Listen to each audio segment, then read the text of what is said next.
A Trimedia Pro Incorporated. Education Radio, where we deal anything and everything about Philippine radio with our host, Miss Pia Morato.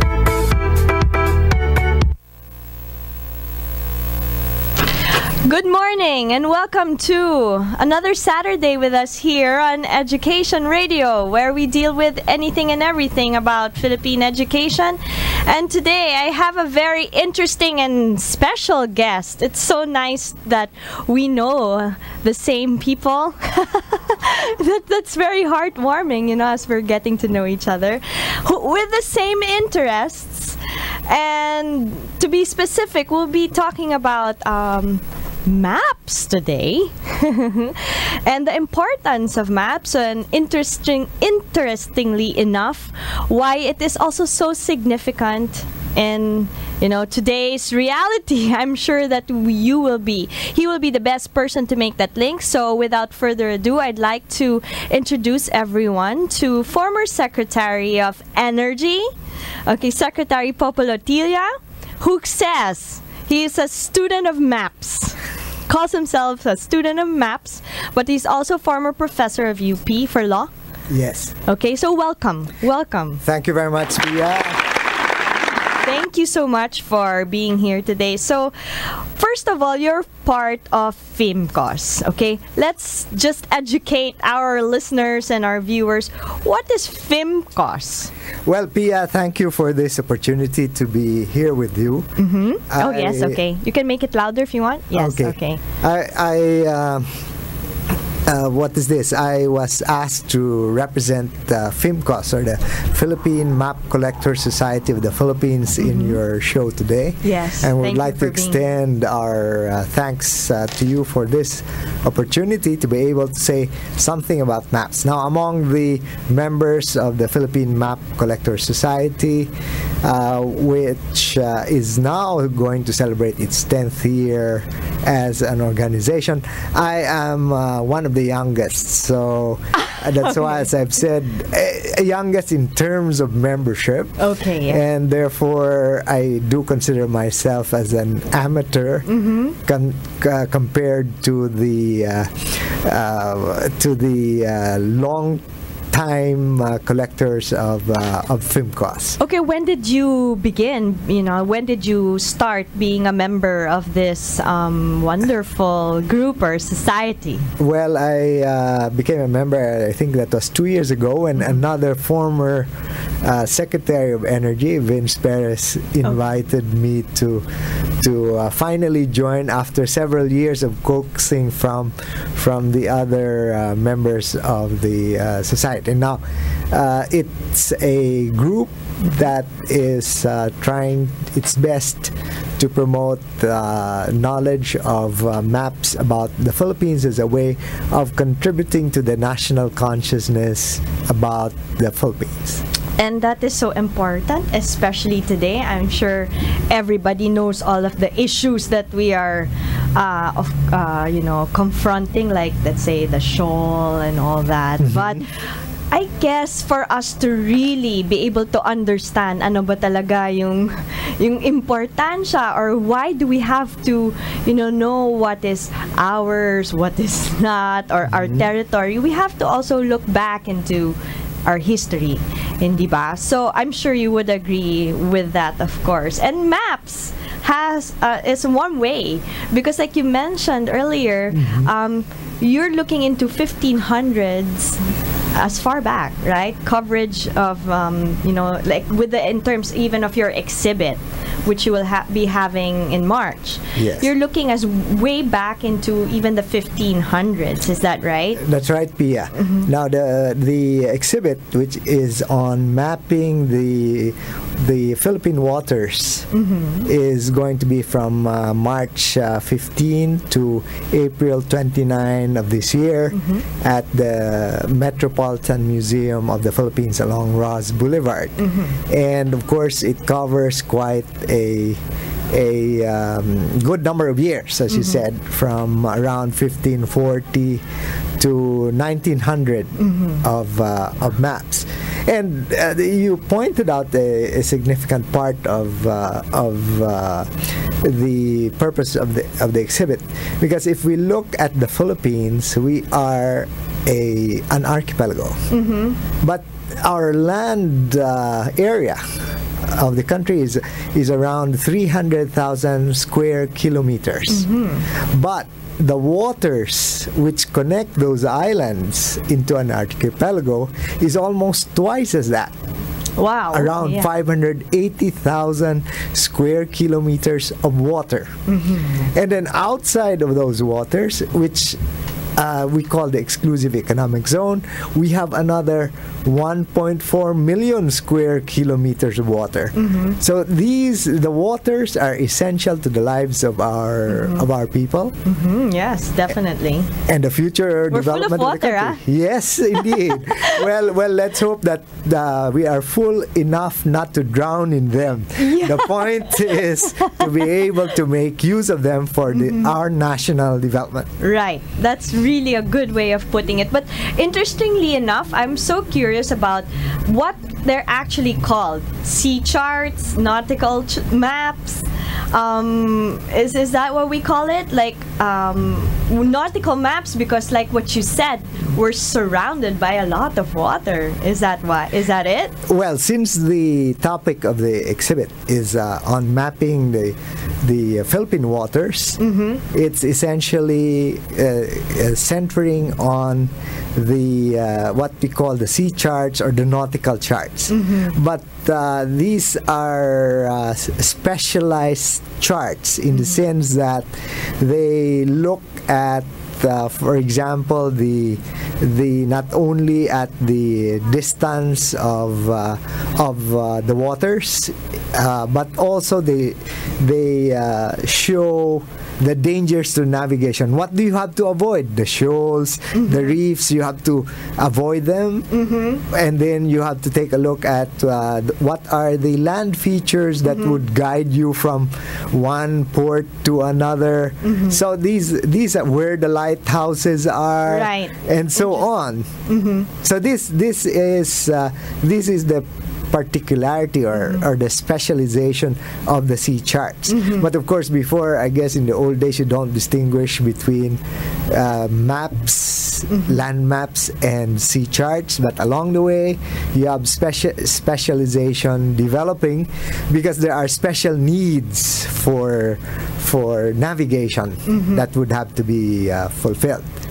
So that brings us also to the other point, which is that the navigational charts were essential for maritime transport and trade. Right. And so this means that they were the lifeline of trade among our people and with neighboring countries of the world. That's so interesting, especially as I know, like the galleon trade, for example.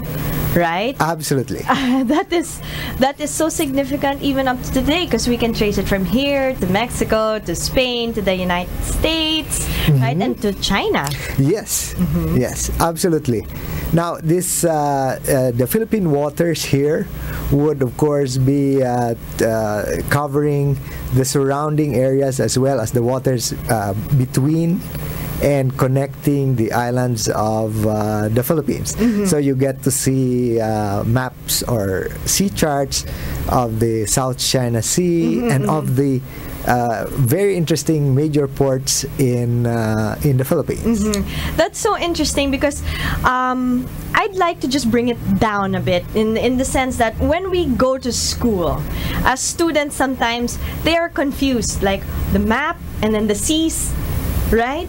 And you have the land and then the seas, and is this like the Philippines? And it's nice that you really just introduce this as the Philippines being both land and sea, and looking into this as the bridges from one place to another, right? Let's talk about that also, because these are sea charts, as you said earlier, versus the standard political maps. Yes. That I think we're more familiar with the standard political map. Yes, which show who owns what.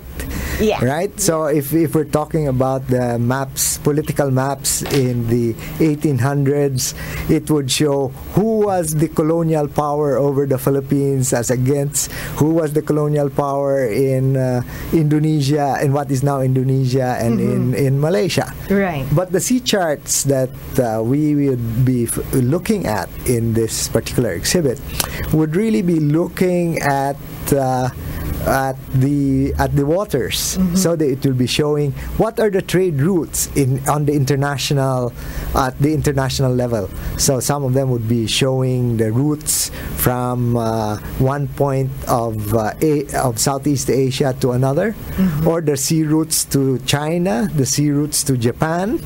And therefore, it focuses on the ports in the Philippines, which were conducting these maritime trade with the other countries.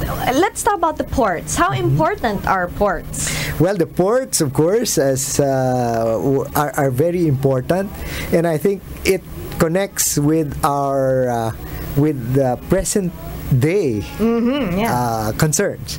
Like right now, we have the roll-on, roll-off highways throughout the country, but they have to land at particular ports.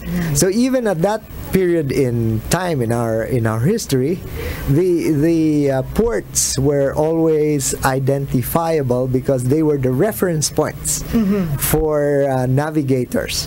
So if they wanted to go to Manila, the sea charts of Manila Bay would show what is the depth of the water in particular areas of Manila Bay, because then the ships would have to anchor in safer places. So they have to avoid getting grounded, right, and avoid accidents with their valuable cargoes, so that they can land safely and what is this, transported goods. How long have we had that Roro? That's really quite, it's been a significant progress for us, this Roro. No, that's true. I mean, that is one major contribution that has, I think, increased also trade between the different parts of the country. If you recall, the long-time problem of the Philippines is the complaint that it is cheaper to ship goods from the Philippines to Thailand than for goods to be shipped from Mindanao to Manila.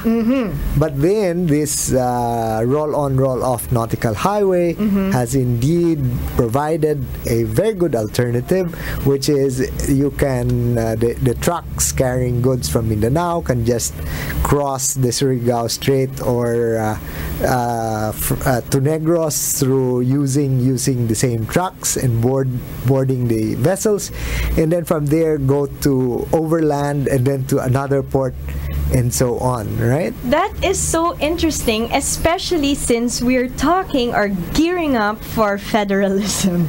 You know, and you're a law professor, so I'm sure you get me when I say this too. Like, everyone's talking about also how important it is for people to be able, in different cities, in different provinces, to be able to compete.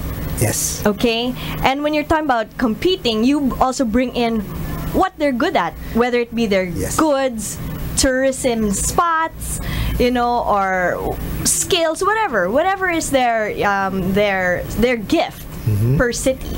When now you're talking about trade, and here comes this Roro that makes it so much easier for the people from Mindanao to be able to deliver goods, vice versa, to Manila, right? Which again will increase competition and also build Mindanao. And hello to all our listeners and viewers from Mindanao, right?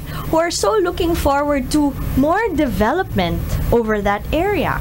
Exactly. I think, Pia, what the important thing that you have raised is that we have to connect the producers of the goods with the markets. So if the main market is in Manila, then we've got to connect the producers, the agricultural producers in Mindanao to those main markets, and not only with the markets in Manila, but with the markets in the rest of the world. And this, I think, is central to the mapping of the Philippine waters. Because if we did not have the benefit of the hydrographic surveys that were done even in the 1600s, 1700s, and 1800s, then we wouldn't know which are the safe routes. But because they have been surveyed, then we know that if we take this particular route from Mindanao, then it would be safer and faster for those vessels to bring the goods somewhere else. And this is part of the good news, is that the exhibit has maps about Mindanao. Nice. So I'm so excited just hearing this, especially for all my friends in Mindanao. Yes, and it's people are surprised that as far back as the 1700s or 1800s, that there were, particularly in the 1800s, there were surveys scientifically conducted, not only by the Spaniards but also by the British, who were already in Borneo, to look at the harbors, to look at the routes for navigation in these areas. So there will be samples of those maps as well. Now, you would one of the things that we were talking about a while ago was, why is it that there are not too many maps before the colonial powers came to the Philippines? Well, unfortunately, our weather is not too kind, especially to paper materials, and most of the maps are written or printed on paper.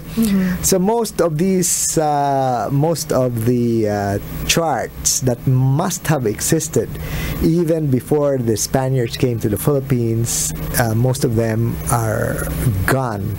And therefore, that's why most of the sea charts and maps that you will find in this exhibition are not are cover only from 1540 to 1900. Yes, because that's like the farthest you could trace. Right. So maybe perhaps in some baul out there in the country, we might be able to find a pre-1540 map or chart, and those would be welcome additions, right? Right. I think we know a couple of people that might have that. Right. Go dig your lolo's bauls. Okay, we'll do. Interesting, because here we're talking about like trade, but how do you think, being a member of FIMCOS, did it ever occur to you, Secretary, that how do you think, what were they thinking? Like, what were these people, what was going through their minds when they were making all, charting everything, right? What is it? What could they have been looking into, right? Just like, I'm sure that as you attend all these meetups and all that, I'm sure that crosses your mind. Like, you kind of get into a flashback of the past, right? Well, one, of course, that we have mentioned is the functional. I mean, there's a purpose. The purpose for which they drew the sea charts and did the surveys was, one, because of trade.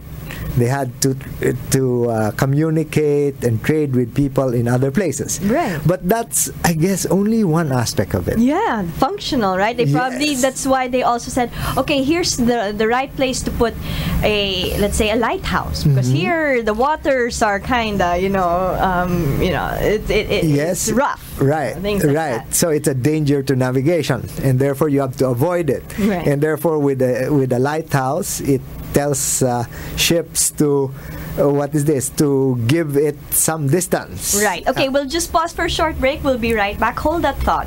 We'll be right back with Secretary Lotilla after the break. Thank you. Ito ang DZRJ 810 AM H-Rai Media, ang himpilan ng bawat Pilipino.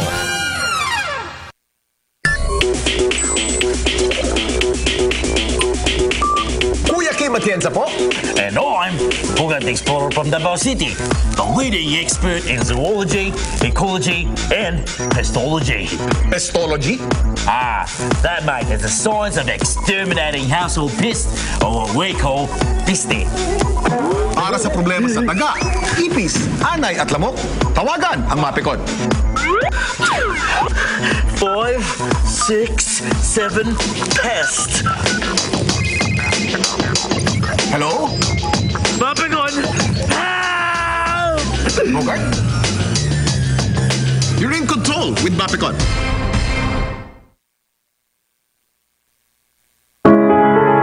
Alamin ang inyong kapalaran. Ano nga ba ang swerte at hindi? Hayaan niyong maging gabay si Madam Venus sa inyong mga kapalaran. Dito lamang sa Madam V at your service. Samahan si Madam Venus tuwing Sabado at Linggo ng gabi dito sa DZRJ 8:10 AM 8 Try Media, ang himpilan ng bawat Pilipino. Pampagood vibes sa inyong Sabado ng umaga. Mga makabuluhang talakayan at kaalaman para sa ating mamamayan. Yan ang hatid sa inyo ni Miss Vivian Velez sa programang Double V. Si Miss Vivian Velez sa Double V. Tuwing Sabado alas 6:30 hanggang alas 8 ng umaga. Dito lamang sa DZRJ 8:10 AM 8 Try Media, ang himpilan ng bawat Pilipino. This program is brought to you by 8 Try Media Pro Incorporated. Education Radio, where we deal anything and everything about Philippine radio with our host, Miss Pia Morato. Good morning, and we're back here on Education Radio, where we deal with anything and everything about Philippine education with former Secretary Popo Lutilla, who is a student of maps. You're so humble naman, Sec. No, it's really true, Pia. I think we're always a student of everything. Yes. The moment we cease to be students, then I think things would not be interesting anymore for us. Agree. Well, you were talking about the roll on, roll off, and then we were talking about why maps, right? And I think one aspect of maps which is very ancient is that even in ancient caves all over the world, there were already sketches, right? You're right. And when I talk about bauls, right? I'm actually speaking from experience. Yeah. From my own experience, where I found a croquis or a sketch of a map of my hometown, which is Sibalom Antique. Okay, wow. From the baul of one of the grandmothers, and it was a croquis del pueblo de Sibalom Antique antes del año de 1850. So before 1850. But it was already a modern map, in the sense that it was a copy of a copy of a copy of a copy. Right. But then when it shows you there, it's a sketch showing the center of the town, and then a cerco del pueblo, which was a palisade or an intramuros, right? Of the town. Right. Then it begins to link you with your past, with your history. Right, absolutely. So I think that this is important in that sense, that our people will be able to relate with their own history through maps. Right. Or being an archipelago, as you're saying also, it will help us connect with other people in our country. Because, like I mentioned as we were talking earlier, for us Filipinos, geography, and I'm just going to talk about myself, okay? myself or some of the other people that I know who share the same experience. For us, like when we would learn about maps, right? We never could relate, okay? But when you start putting the historical aspect, like let's say the galleon trade or whatever, then we are able to visualize the route and everything that, you know, went on. And then, on top of it all, to also understand the kind of country that we have. Like for one, let's say with the galleon trade, we were noted as being really good seafarers, and that explains why our own seafarers at this point are still very notable, are still known to be one of the best. Why? Because we've been accustomed to dealing with rough waters. The Philippines was that way, right? So again, it really helps us to understand, like what you're saying, the past and where we're coming from, and again being able to connect with, yes, the past, but also the people in other areas of our country as well. Well, which reminds me that, for example, one of the ports that is featured in the sea charts or maps in the exhibition will be maps or charts of Polyok Port. Do you know where Polyok Port is? Port, yes. It's in Cotabato. Okay, Polyok. Yes, it's one of the. I think it's one of the best natural ports in Mindanao. So if one gets to develop and run well that port, which by the way is under the jurisdiction of the autonomous regional government of Muslim Mindanao right now.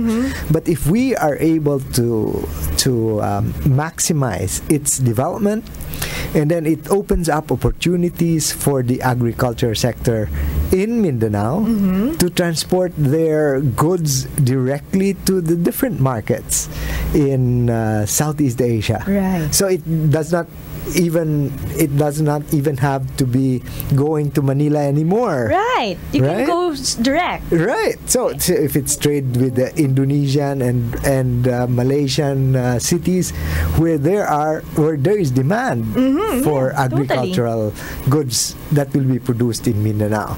So here we get to rediscover why, for example, did even the colonial powers recognize the importance of these ports, which today seem to be of marginal value to us. But we know that from a geographical standpoint, they are important because they are near to the markets that are important for development. So I think that what you just pointed out is important in the sense that it is the activities that people do that give significance to land and water.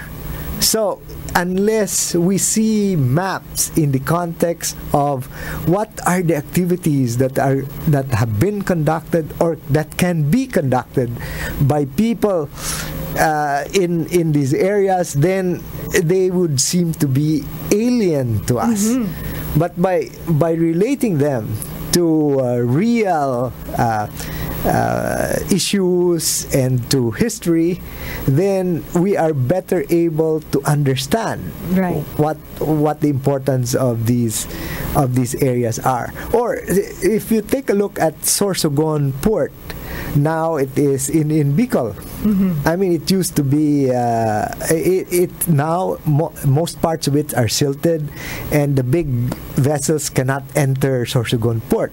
But why is it that even not only the Spaniards but the French and the British had sea charts which showed the depth of the waters in Sorsogon Port at the time, because that was important in relation to what you said, the galleon trade, because it became an alternative port to call on for repairs, for example, of the galleons, for making the galleons. There you go. So, and all of these, or for example, Palapop Port in northern Samar. Who has heard of Palapa, or who hears about Palapa these days? Now, but here in these charts, they were important because they were part of the galleon trade routes going towards the United States, towards Acapulco in Mexico. Okay. So these are the things that I think we need to draw upon.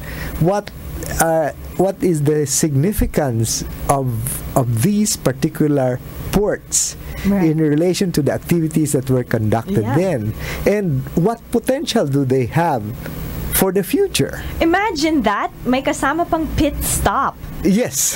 Just like there's a pit stop for repairs. Yes. Right? And then you can distinguish who are the ones who are able to, the good people, or this in this area, they're really good at repairing these kind of like boats or ships or whatever, right? Yes. They're the talented ones. And then suddenly you realize, oh, that's why this area, they're known for this way back, ever since, or whatever, right? Because you can trace it probably to something like this. Yes, and you can also relate them to another point, which is an interest of yours, the environment. Yes. Because actually in these places where the galleons were built, usually where the hardwood in abundance. These were native Philippine trees that were actually used to construct or repair the galleons. Can you imagine that, right? And so do we have, I'm sure that all of that is also documented, right? Like, well, I hope. there is documentation on where the galleon ships were being built, and I think that's one way also of actually addressing a related aspect of replanting the native trees of the Philippines. Yes. So if this kind of tree was specific to this kind of area, then of course you have to take care of it, because that is your wealth. That is your wealth. And then if we're talking about, again, federalism, you have to also, that's part of knowing what your wealth is, right? Of course. Okay. And again, that's the future of the country, because then if one is able to replenish the native species of the countries, particularly the hardwood, which are so valuable, then we will be able to actually take advantage of these for our people's welfare. Okay, just want to greet everybody that's been watching us, Sec. We have Ida Hawk, good morning. Rosalie Casmo, good morning, Miss Piansec Rafael. Oh, they Good know your whole name, huh? Cheryl Edisa, good morning. Babes Santiago Doro, good morning. And Nice De Luna, good morning, Miss Piancer Rafael. And Marvin Capili, good morning. And Baet Venturina, thank you. Well, good morning to all. Good morning to all. Okay. They are enjoying Good this. morning. They're enjoying it, and they're saying that it's Kaka Good Vibes, our program, and they feel that they're really getting educated and all this. Thank you so much. Thanks to thank you. you. Thanks to you, Sec, for being here. Diba? You're educating all of us. You're a student. We're also students today here on Education Radio. Thanks to you. Okay, one thing that also caught my attention when we were talking earlier, Sec, was perspectives. Okay? Kasi I like the fact that how you see this, how you see everything is unifying rather than, looking at us as three different islands. When it's time that we unite, it's just time. I'm sure you feel the same way. Like Luzon, Visayas, Mindanao, we've got to do something for each other. Like support one another, wherein everything seems to be centralized, as other people would say, also in Greater Manila or Imperial Manila, as everybody calls it. But there's a reason for that. It's because we have not discovered, or we have ignored, for lack of a better term, or just simply, forgotten. Like, in this case, maybe our history, our roots, what could have been great for everybody else in other parts of the archipelago.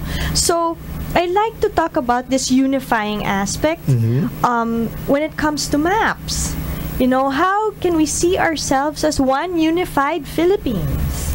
Well, if we go back, therefore, to the archipelagic nature of the country, first we will realize that the resources outside of the land territory of the Philippines are just as important to us as a people, just as the resources that are found on land. So the marine biodiversity that is out there, So important. right? Yes. With the Philippines being a center of marine biodiversity, not only for fish, but also for coral, seagrass, and other marine life. Then, if we look at the Philippine archipelago as a spawning ground for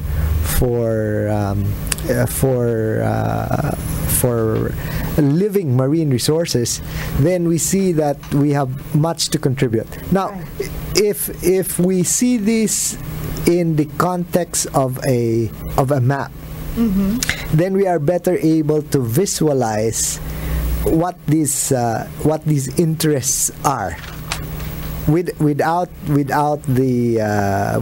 aid of maps, then we are unable to understand better the relative compactness or the compact character of the archipelago. You know, one time I was asking why the Philippines is seen as one unit, even though if you take a look at the map, we seem to be connected also with the Indonesian archipelago, right? Yeah. It's just a continuation. But when do you know that as far back as 1598, there was already a separate map of the Philippines? Wow, okay. And that's when I ask some Europeans why, because this was a Dutch map that was done in 1598, and I asked why it was seen as a separate one. They said the shape of the Philippines as a whole conveys the image of a one integral unit. You know what the imagery that was used? It looks like a rosary. Wow. They said, no, and with well, I guess reflecting the religious perspective of the, but it, even from a purely geographical standpoint, without even looking at the control or lack of control that Spain exercised over the different islands, it constitutes a unified whole. Yes. Yeah. And so the waters in between them are not dividing the islands, but actually unifying them. Right. Because you correctly pointed out that our people have a seafaring tradition. And even if one looks at the scientific studies now on the genetic studies, it shows that peoples have been from the Philippines, have been migrating from, whether it is from the north or from the south, Yes. or towards even the Pacific. So this maritime tradition is very strong, and one can say it's inherent perhaps in our people. Right. And all that we need to do now is to rediscover, is to strengthen this maritime tradition. Right. And by understanding more fully what are how the sea relates to our life on the land, and how we can further use them for the development of our people. Right, and which brings me to, since we're talking about how it can develop our own country, our own people, what about unifying ourselves with our neighboring countries? Exactly. That is the objective of the East Asia, of the ASEAN as one economic community. Okay, hold that thought. We'll just pause for a break. We'll be right back here on Education Radio. Stay tuned. Ito ang DZRJ 810 AM A-Try Media, ang himpilan ng bawat Pilipino.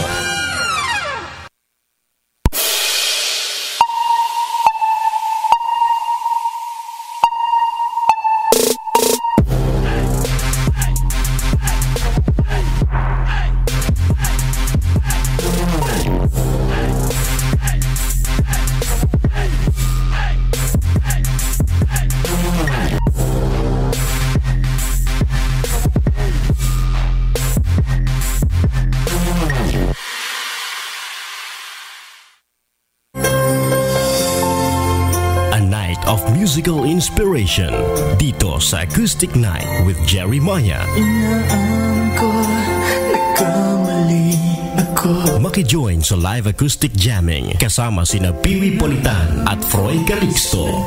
Acoustic Night with Jerry Maya. 1 to sawa hanggang umaga ang kantahan at batian. Tuwing Sabado, simula alas 11 ng gabi, Acoustic Night with Jerry Maya. Dito lang sa DZRJ 810 AM. Hatid sa inyo ng A-Try Media, ang himpilan ng bawat Pilipino. Nanghihinayang ang puso ko. Makinig, makikanta at makijam kasama ang nag-iisang Percy Lapid. Muling balikan ang mga masasayang kanta kasama ang iba't ibang mga musikero na maghahatid sa inyo ng mga magagandang tugtugan at awitan na siguradong kukumpleto sa inyong gabi sa Live Jamming with Percy Lapid. Tuwing Linggo, alas 11 ng gabi, dito lang sa DZRJ 810 AM. A-Try Media, ang himpilan ng bawat Pilipino. Mga maiinit at umuusok na showbiz chika. Magtatakam ka. Maglalaway ka.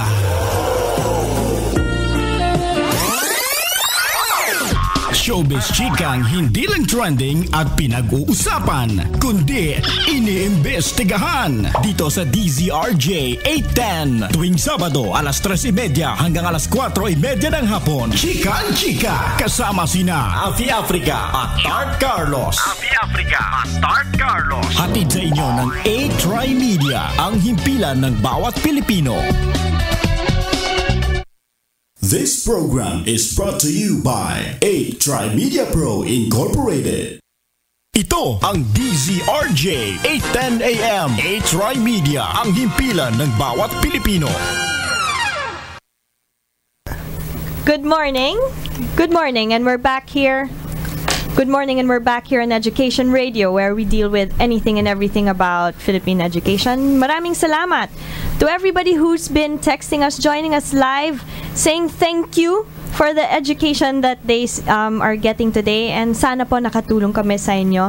I'm learning too from our very special guest, former Secretary Popo Lutilla. So let's get back to that question before we went on break, sir. How do we unify ourselves, like I asked, when it comes to our neighbors? Well, you raised a very important issue in this case, Pia, because then, for example, in the case of Mindanao, if you take a look at some of the sea charts and maps, one can see that even then Mindanao was very much linked to other markets in Southeast Asia, whether it's in what is now in Sabah and the rest of Malaysia, or what is now in parts of Indonesia, in the Bornean Indonesia, or in the Celebes part of Indonesia. So I think this is what the vision of the ASEAN Economic Community is all about. And again, here we need connectivity. And the ports, the waters are the important elements. Most people don't know that right now, for example, for most of our coal-fired power plants are actually using Indonesian coal. Oh. And that's why the coal that comes from Kalimantan has to be brought to Philippine ports. And if not, if they are not available, then that means the price of coal will go up for us. Right. Now, you will recall that sometime back, just maybe a year ago, and even up to now, there are reports of piracy in these areas. And for a while, the Indonesians did not want to transport coal to the Philippines because the barges that they were using were being intercepted, and the people held for ransom. Now, again, here the importance of giving alternative sources of livelihood to the people in the area is very important, and linking them through legitimate economic relationships and trade would be one important aspect of that. Now, if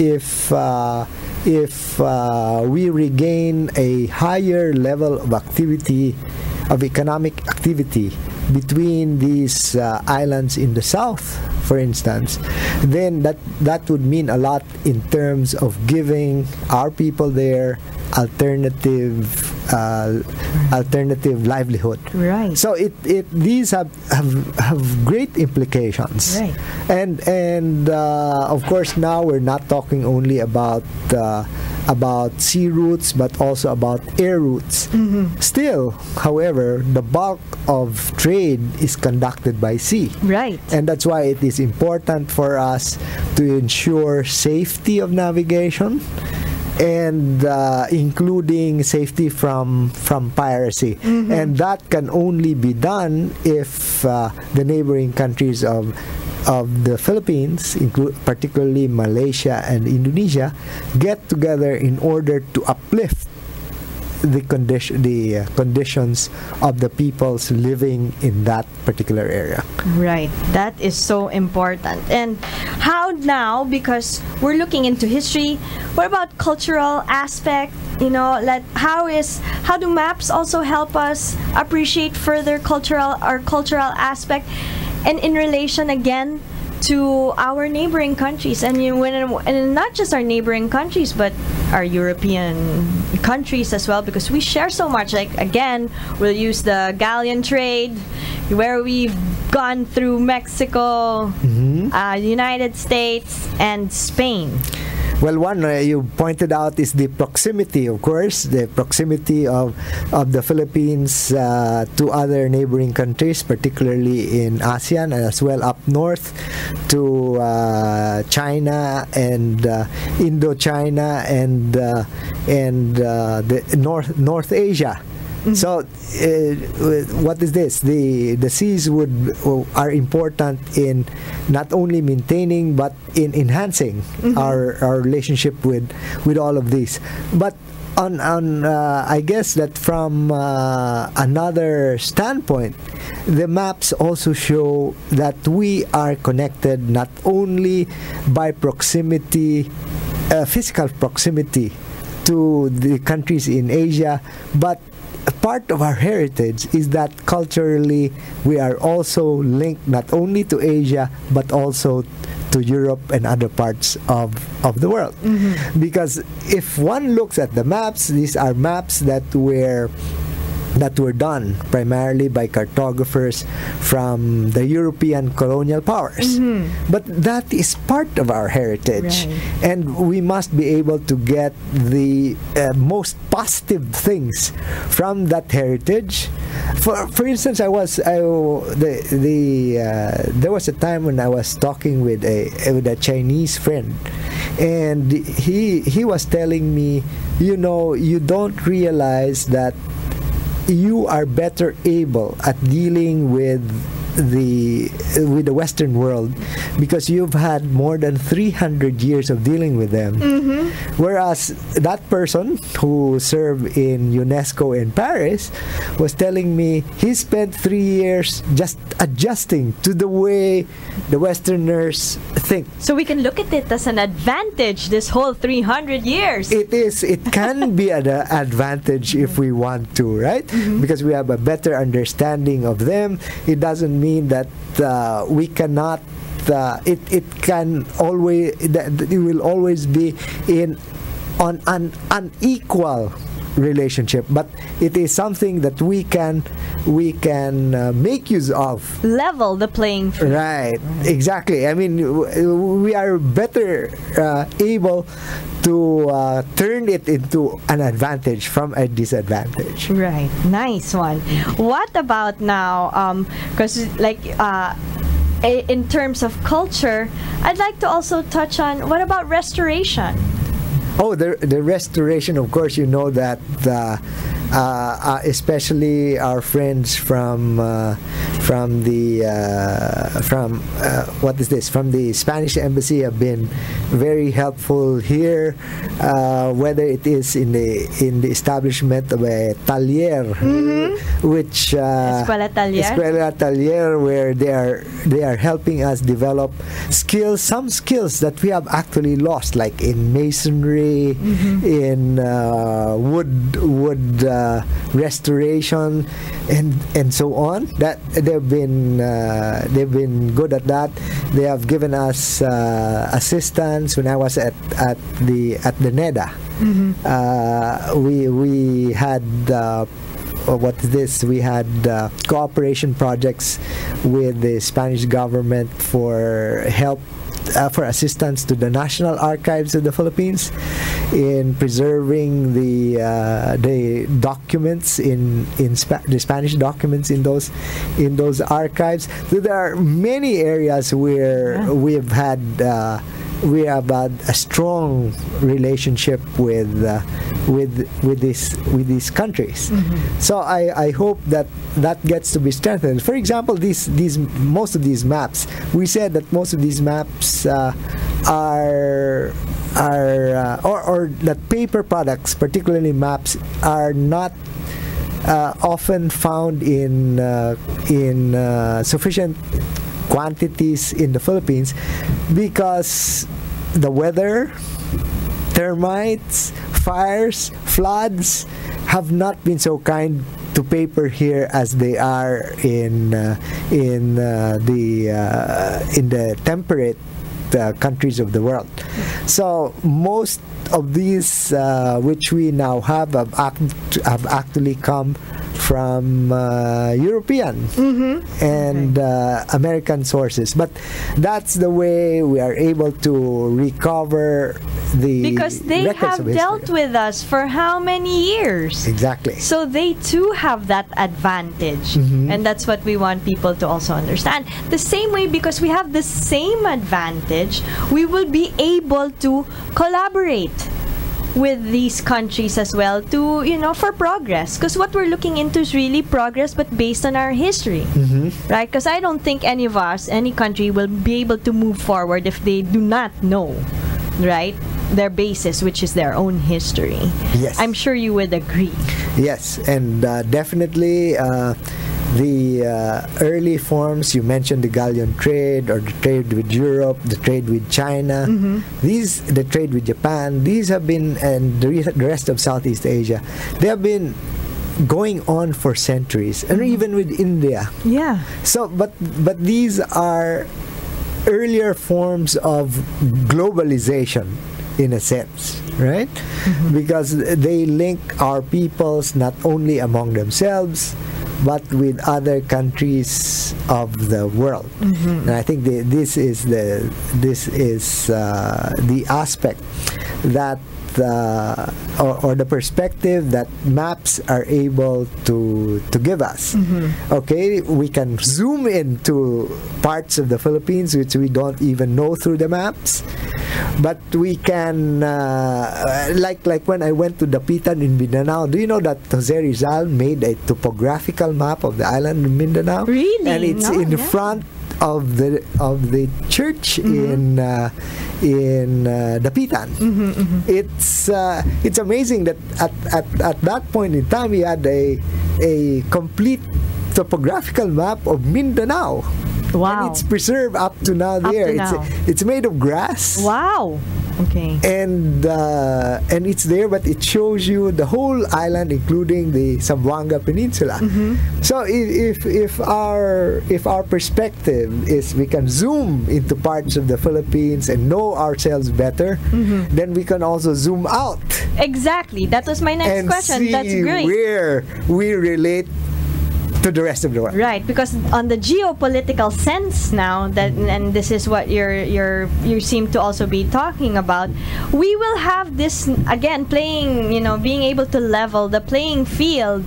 We'll know how to be able to conduct ourselves and increase whatever trade, let's say trade.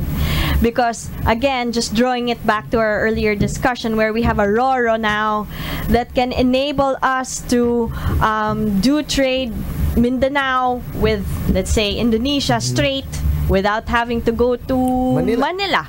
Yeah. Right? Yes. Exactly. Interesting. So when is the exhibit? Well, the exhibit is the opening will be on March 14, but it will be open to the public starting on March 15 up to April 29. And besides the exhibit itself, there will be lectures or talks or discussions. And there will be 4 or 5 of them, including a very interesting lecture on the Selden map, which is a map made in China, but now in British museums, which shows the trading areas in the Philippines that were very important to Chinese traders in the previous centuries. So even at the time, it was not even, our relationship with China was not even Beijing-centric, but relating to Fujian province in China. So these are the things that I think would be interesting for all of us, including myself. Right. And how would you, what message can you give to all the learners, to the teachers for one, especially their teachers, who want to be able to share a lot of through their classes, no? I think like in let's say public school system, we have, and I was saying this to you earlier, we have Filipino subjects, but in my opinion, how do we make it more relatable? How do we make a child, a learner inside a classroom be able to relate to where he's from? Let's start with where he's from. Right. I think rootedness, I think, is important. And in this case, the FIMCOS is contributing its bit by having, for example, a roving exhibition on maps, which can then, I think, our listeners who are interested in inviting FIMCOS can do so through UPIA. Oh, sure. For these roving exhibits. Now, this particular exhibit, for example, in the Metropolitan Museum, is only one of a series. So previously, there were 3 other exhibitions sponsored by FIMCOS, including the one on 300 years of map making. Can you imagine? Yes. That? Then on the British occupation of the Philippines in the 1760s, and then on the United States and on the U.S. Philippine and the First Philippine Republic maps, through maps. So these are some of the ways in which we are able to relate with them. But now, with the electronic data available out there, can you imagine that? Just looking at or using the available interactive maps in whether it's Google or and so on. I think there are better opportunities for us to what you were pointing out, how to establish the link with one's personal circumstances. Where is my town, where is my barangay located in relation to the rest of the country and the rest of the world. Interesting. Thank you so much for being here, Secretary Popo Lutilla. Well, we're grateful to you and to your audience for this opportunity. It was a real education for us, and even our listeners and our viewers are also saying the same, that wishing us and wishing you all as well a great weekend. Thank you also to Carlos Madrid for introducing us, and Lisa. Yes. Yeah, thank you for bringing us together, because of course the Carlos Madrid also is very dedicated. Yes. Yeah, for those who do not know, Carlos Madrid is a director of Instituto Cervantes here in Manila, and he's a historian, and he's dedicated a lot of his work to the Philippines. Yes. Okay. And not only to Carlos Madrid and Lisa Periquet, but to our FIMCOS president, Jimmy Gonzalez, and Peter Geldart was worked hard on this exhibit. The rest of the organizing committee and FIMCOS, we extend our thanks to you and to our audience. Thank you so much. This has been another episode of Education Radio here on DZRJ 810 AM, 8 Media. Hasta luego, everyone. Ito ang DZRJ 810 AM, 8 Media.